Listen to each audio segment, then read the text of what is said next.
Hey guys, welcome to Direct with Banu channel. Sorry for inconvenience. ஒரு 4-5 days video போடாததுக்கு காரணம் கொஞ்சம் பர்சனலாக issues வந்து கொஞ்சம் உடம்பு வேறு சரியில்லை. இப்போ தான் ரீடிங் வந்து என்னால் போட முடிஞ்சது, அதான் போடுறேன். ஸோ எல்லோரும் வெயிட் பண்ண எல்லாருக்கும் ரொம்ப ரொம்ப சாரி. ஓகே, இன்றைக்கான ரீடிங் எதை பற்றி தெரியுமா? Current feelings of your person and next action என்னவா இருக்க போகுது, உங்கள் பர்சனோட நெக்ஸ்ட் ஆக்ஷன் என்ன. ஸோ இது மூலிமா உங்களுக்கு கிளாரிட்டி கிடைக்கும். வெயிட் பண்ணலாமா இல்லை மூவ் ஆன் பண்ணலாமா அப்படிங்கிற ஒரு கிளாரிட்டி உங்களுக்கு கிடைக்கும். என்ன மாதிரியான சுச்சுவேஷன்ஸ் போயிட்டு இருக்குது அப்படிங்கிறத உங்களால் தெரிஞ்சுக்க முடியும். ஓகே, ரீடிங் ஸ்டார்ட் பண்ணலாமா?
Okay, current feelings of your person இப்போ எப்படி இருக்குதுன்னு கேட்டிங்கன்னா, ஆக்சுவலாக வந்து இந்த ரிலேஷன்ஷிப்பில் பார்க்கும்போது உங்கள் பார்ட்னர் ரொம்பவே சென்சிட்டிவான எமோஷனாக இருந்திருப்பாங்க.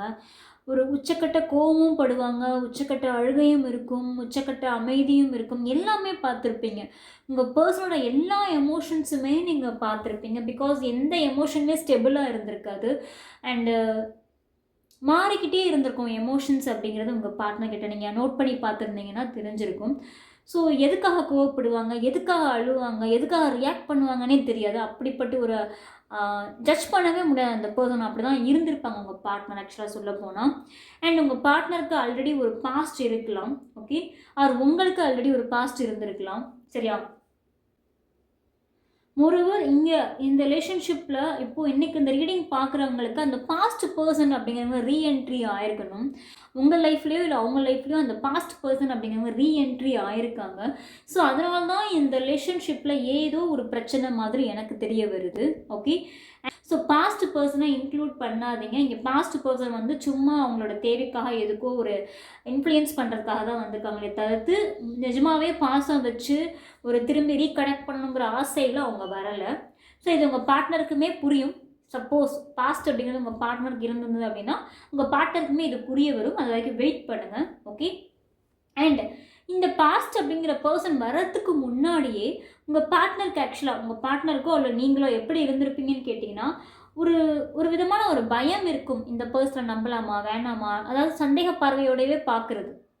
இவங்க நம்மளை விட்டுட்டு போயிடுவாங்களா, இல்லை லாங் டர்மாக நம்ம கூட வருவாங்களா மாட்டாங்களா, நீ யார் கூட பேசுகிற, இவங்க கூட ஏன் பேசுகிற, இந்த மாதிரி சந்தேக புத்தி அதிகமாக இருந்திருக்கும். உங்களுக்கும் உங்கள் பார்ட்னருக்கும் ரொம்ப ரொம்ப அதிகமாக இருந்திருக்கும். ஸோ எவ்வளோ தான் இருந்தாலும் நீங்கள் தேடி தேடி போய் திரும்பி லவ் பண்ணியிருப்பீங்க, ரொம்ப அன்பை தூக்கி கொட்டியிருப்பீங்க, எல்லாமே பண்ணியிருப்பீங்க. அண்ட் இந்த ரீடிங் பார்க்குறவங்க ஆக்சுவலாக பார்த்தா நீங்களோ இல்லை உங்கள் பார்ட்னரோ எப்படி இருந்திருப்பாங்கன்னா ஒன் சைடு மட்டுமே அந்த லவ் அப்படிங்கிறது ட்ராவல் ஆகிட்டு இருந்திருக்கும். இன்னொரு சைட்லேருந்து லவ் அப்படிங்கிறதே ரொம்ப அதிகமாக வந்திருக்காது. ஓகே, நீங்கள் தான் அவங்க கேட்குறதுக்கு முன்னாடி லவ் அதிகமாக எடுத்து கொடுக்குறது, எஃபோர்ட்ஸ் போடுறது, கிஃப்ட்ஸ் வாங்கி கொடுக்குறது எல்லாமே நீங்கள் ரொம்ப அதிகமாக பண்ணியிருப்பீங்க. ஓகே, ஆனால் அந்த பர்சன் சைட்லேருந்து எதுவுமே இருந்திருக்காது, ரொம்ப ரொம்ப கம்மியாக இருந்திருக்கும். ஓகே, அதுக்கு காரணம் அவங்களோட பாஸ்ட் ட்ராமாவோட எஃபெக்ட் தான். ஸோ இந்த பர்சன் அதாவது ஏற்கனவே அடி வாங்கிட்டு வந்ததுனால இந்த ரிலேஷன்ஷிப்பும் இப்படி தான் இருக்க போகுதுன்னு நினச்சிட்டு நம்ம எதுக்கு எஃபோர்ட் போடணும், முதல்ல லாங் டர்மாக இருக்குதான்னு பார்ப்போம், அப்புறம் எஃபோர்ட் போடுவோம் அப்படிங்கிற ஒரு மைண்ட் செட்லேயே இருந்திருப்பாங்க யாராவது ஒருத்தர் இந்த ரிலேஷன்ஷிப்பில், நீங்களோ இல்லை அவங்களோ. ஓகே, இது ஜென்ரல் எனர்ஜி அப்படிங்கிறனால இது உங்களுக்கு தான் இருக்குன்னு சொல்ல முடியாது. இது உங்கள் பார்ட்னருக்கும் இருக்கலாம், உங்களுக்கும் இருக்கலாம். ஓகே, அண்ட் நீங்கள் 2 பேரில் யாராவது ஒருத்தருக்கு அந்த டவுட் இருந்தாலும் தயவுசெய்து அந்த டவுட்டு வேண்டாம். இந்த பர்சனுக்காக நீங்கள் ரிஸ்க் எடுக்கலாம். பிகாஸ் ஒர்த், நிஜமாகவே ரிஸ்க் எடுக்கிற அளவுக்கு ஒரு ஒர்த்தான பீப்புள் தான் அந்த பார்ட்னரோ இல்லை நீங்களோ. ஓகே, யாருக்கு அந்த பாஸ்டோட எஃபெக்ட் இருக்கோ அவங்களுக்கு நான் சொல்கிறேன். ஸோ உங்கள் பார்ட்னருக்குமே அது புரியும். சப்போஸ் உங்கள் பார்ட்னர் லைஃப்பில் தான் அந்த பாஸ்ட் இருக்குது அப்படின்னா அது அவங்களுக்கு புரியும். நிஜமாகவே இந்த பர்சன் வந்து ரொம்ப ரொம்ப ஒர்த்தான பர்சன் அப்படிங்கிறது உங்களை, ஓகே, நீங்கள் ரொம்ப ஒர்த்தான பர்சன் தான், நீங்கள் ரொம்ப வேல்யூபிள் பர்சன் தான் அப்படிங்கிறது அவங்களுக்கு கூடிய சீக்கிரமே புரிய வரும். ஓகே, ஏன்னா அந்த லெசன் அப்படிங்கிறது அவங்க லைஃப்பில் கோ த்ரூ ஆகிட்டு இருக்குது. ஓகேவா? இல்லை ஒருவேளை உங்களுக்கு தான் அந்த பாஸ்ட் இருக்குது அப்படின்னா நீங்கள் அந்த லெசன் வந்து கோ த்ரூ பண்ணிட்டு இருப்பீங்க. ஸோ கண்டிப்பாக இங்கே ஒரு ஹீலிங் டைம் தேவை. ஏன்னா ரொம்ப ரொம்ப எமோஷ்னலாக இருக்கிற மாதிரி தெரியுது. இந்த ரிலேஷன்ஷிப்பில் யாரோ ஒருத்தவங்க வந்து ரொம்ப ரொம்ப அழுகிறீங்க, ரொம்ப எமோஷ்னலாக இருக்கீங்க. அது எமோஷன்ஸ் வந்து ஸ்டெபிளானால் தான் டெசிஷன் அப்படிங்கிறது எடுக்க முடியும். ஒரு நாள் அழுகிறது, ஒரு நாள் சிரிக்கிறது, ஒரு நாள் அழுகிறது, ஒரு நாள் சிரிக்கிறது, ஒரு நாள் கோவமாக இருந்தால் நம்மளால் ஜட்ஜ் பண்ண முடியாது ஒருத்தவங்களையும். அந்த ரிலேஷன்ஷிப்பும் ஸ்டெபிளாக போகாது. ஸோ அந்த ரிலேஷன்ஷிப் வந்து கொஞ்சம் ஸ்டெபிளாக போகணும் அப்படின்னா நம்ம எமோஷன்ஸ் ஸ்டெபிளாக இருக்கணும். ஓகே, இந்த பர்சனுக்காக நம்ம வாழ்நாள் பூரா நம்ம வந்து ஸ்டெப் எடுக்க போகிறோம் அப்படின்னா இந்த பர்சன் தான் நமக்கானங்க அப்படிங்கிற டிசைட்மெண்ட் வேணும். அந்த பர்சன் மேலே ஒரு ட்ரஸ்ட் வைக்கணும், நம்பிக்கை வைக்கணும். ஓகே, பாஸ்ட் பர்சன் மாதிரி இவங்க இல்லை அப்படிங்கிறத நம்பணும். ஏன்னா பாஸ்ட்டில் வாங்கின அடியை வச்சுக்கிட்டு ஓகே இந்த பர்சனும் இப்படி தான் இருப்பாங்க அப்படின்னு நினச்சிக்கிட்டு இருக்கிறது. ஸோ அதனால் ப்ரெசண்ட்டாக இருக்கிற ரிலேஷன்ஷிப்பு அஃபெக்ட் ஆகுது. ப்ரெசண்ட்டாக இருக்கிற பர்சனை வந்து கஷ்டப்படுத்துறது வேண்டாமே, எதுக்கு? ஸோ இந்த ரிலேஷன்ஷிப்பில் பிரச்சனையாக இருந்ததே அதுவாக தான் இருக்கும். அந்த பாஸ்ட் பர்சனோட ரீஎன்ட்ரினால தான் பிரச்சனை அப்படிங்கிறதே இருந்திருக்கும். ஓகே, இப்போ உங்கள் பர்சனோட current feelings and next action என்ன அப்படிங்கிறத வருவோம். சுச்சுவேஷன்ஸ் எல்லாம் எக்ஸ்பிளைன் பண்ணிட்டேன். ஸோ என்ன கரண்ட் ஃபீலிங் அப்படின்னா உங்களை பார்க்குறதுக்கு கொஞ்சம் பயப்படுறாங்க, உங்ககிட்ட பேசுகிறதுக்கு பயப்படுறாங்க. பிகாஸ் ஏன்னா அவங்க ரொம்ப கோவமாக பாஸ்ட்டில் வந்து ரொம்ப ரொம்ப கோவமாக நடந்திருப்பாங்க, இல்லை உங்களை ரொம்பவே காயப்படுத்தி அழுக வச்சுட்டு போயிருப்பாங்க. ஸோ திருப்பி அவங்களுக்கு அந்த தைரியமே இல்லை உங்களை வந்து மீட் பண்ணுறதுக்கோ, உங்களை கனெக்ட் பண்ணுறதுக்கோ, உங்ககிட்ட பேசுகிறதுக்கோ. Because they know how much they hurt you and எவ்வளோ காயப்படுத்திட்டு போயிருக்காங்க அப்படிங்கிறது. ஏன்னா நிறைய விஷயத்தில் உங்களை கம்பேர் பண்ணியிருப்பாங்க, திட்டிருப்பாங்க, கோவப்பட்டிருப்பாங்க. எதுக்காக நம்மக்கிட்ட கோவப்படுறாங்கன்னே தெரிஞ்சுக்காதவங்களுக்கு அந்தளவுக்கு கோவப்பட்டிருப்பாங்க. எதுக்காக இந்த பர்சன் நம்மளை விட்டு விலகி போயிருப்பாங்க அப்படிங்கிறதே உங்களுக்கு தெரிஞ்சிருக்காது சில பேருக்கு. ஆக்சுவலாக அந்த பாஸ்ட் பர்சனோட ரீஎன்ட்ரினால தான் விலகி போயிருப்பாங்க. ஸோ இதெல்லாம் நினச்சி அவங்க நிஜமாகவே வருத்தப்படுறாங்க, கவலைப்படுறாங்க. அண்ட் பயமும் இருக்கு உங்ககிட்ட காண்டாக்ட் பண்ணி இதை பற்றி சொல்கிறதுக்கோ பேசுகிறதுக்கோ, அந்த பாஸ்ட் பர்சன் ரீஎன்ட்ரியை பற்றி பேசுகிறதுக்கோ சொல்கிறதுக்கோ. Okay, and I am becoming a better person. நான் சொன்னேன் இல்லையா, அந்த எமோஷன்ஸ் எதுவுமே ஸ்டெபிளாக இல்லை அப்படிங்கிறது. அவங்களே அதை வந்து உணர்ந்துருக்காங்க. ஓகே, நம்ம ஃபஸ்ட்டு நம்மளே வந்து மென்டலி அண்ட் எமோஷனலி நல்லா இல்லை, நம்மளால் மற்றவங்க அஃபெக்ட் ஆகுறாங்க, நம்ம கொஞ்சம் கான்ஸ்டண்ட்டாக இருக்கணும், ஒரு பெட்டர் பர்சனாக இருக்கணும், நம்மளை பார்த்தா நம்மக்கிட்ட பேசணும்னு தோணணும், பக்கத்தில் இருக்கணும்னு தோணணும், அந்த மாதிரி ஒரு பர்சனாக மாறணும் அப்படிங்கிறது அவங்க கவனம் வச்சுருக்காங்க. அண்ட் ரெகக்னைஸும் பண்ணியிருக்காங்க, எந்த விஷயம் அஃபெக்ட் ஆகுது அப்படிங்கிறத ரெகக்னைஸ் பண்ணியிருக்காங்க. ஸோ அவங்க எமோஷன்ஸை ஸ்டெபிளாக வச்சுக்கிறதுக்கு அவங்க முயற்சி பண்ணிட்டு தான் இருக்கிறாங்க. அண்ட் சில பேர் வந்துட்டு உங்கள் பார்ட்னர் சில பேர் வந்து மெடிடேஷன்ஸ் கூட போயிருக்கலாம், யோகா கிளாஸ் போயிருப்பாங்க. ஓகே, அண்ட் சில பேர் வந்து பார்த்திங்கன்னா டேரட் ரீடிங் எடுத்திருப்பாங்க, இல்லை அஸ்ட்ராலஜரை போய் பார்த்துருப்பாங்க உங்கள் பார்ட்னரே. ஸோ ஏதோ அவங்களுக்கு வந்து ஒரு கைடன்ஸ் வந்து கிடச்சிருக்கு லைஃப்பை பற்றி, என்ன பண்ணணும் ஏது பண்ணணும், அடுத்து யாரை நம்பணும் நம்பக்கூடாது, நிஜமாகவே யார் சோல்மேட் இல்லை அப்படிங்கிற ஒரு கிளாரிட்டி அவங்களுக்கு நிஜமாகவே கிடச்சிருக்கும். And I am starting to understand our connection. நான் சொன்னேன் இல்லையா, அந்த பாஸ்ட் பர்சன் ரீஎன்ட்ரி ஆனதுக்கப்புறம் அவங்களுக்கு எதுவுமே புரிஞ்சிருக்காது. ஓகே, திருப்பி தேடி வந்துட்டாங்க, அவங்க தான் நம்ம சோல்மேட் அப்படின்னு நினச்சிக்கிட்டு ஃபஸ்ட்டு ஸ்டார்டிங்கில் அவங்கக்கிட்ட கோவப்பட்டு இல்லை அவங்கள விட்டு விலகியோ போயிருக்கலாம். ஆனால் இப்போது நிஜமாகவே அவங்களுக்கு இந்த கனெக்ஷன்னா என்ன அப்படிங்கிறது புரியுது, உங்கள் கூட இருக்க கனெக்ஷன்னா என்னன்னு புரியுது. அந்த பாஸ்ட் பர்சன் என்ன தப்பு பண்ணிட்டு போனாங்க, அவங்கனால எவ்வளோ அஃபெக்ட் ஆகிருக்கு உங்கள் பார்ட்னரோட லைஃப் அப்படிங்கிறத உங்கள் பார்ட்னர் புரிஞ்சுக்கிட்டாங்க. யார் ரியலி வர்த்தி பர்சன் அப்படிங்கிறதையும் புரிஞ்சுக்கிட்டாங்க. பிகாஸ் பாஸ்ட் பர்சனை விட நீங்கள் தான் ரொம்ப ரொம்ப வர்த்தி அப்படிங்கிறத புரிஞ்சுக்கிட்டாங்க. அண்ட் உங்களுக்காக ஆக்ஷன் எடுக்கவும் தயாராக இருக்காங்க.